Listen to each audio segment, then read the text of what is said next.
Luke 6 verse 36 reminds us, "Be merciful, just your Father is merciful."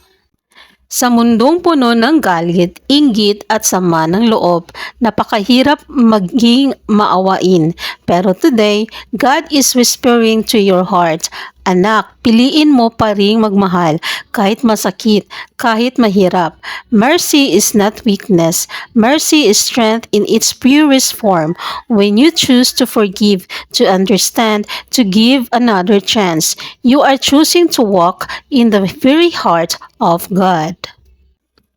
Let us pray. Lord, turuan mo akong magmahal tulad ng pagmamahal mo sa akin.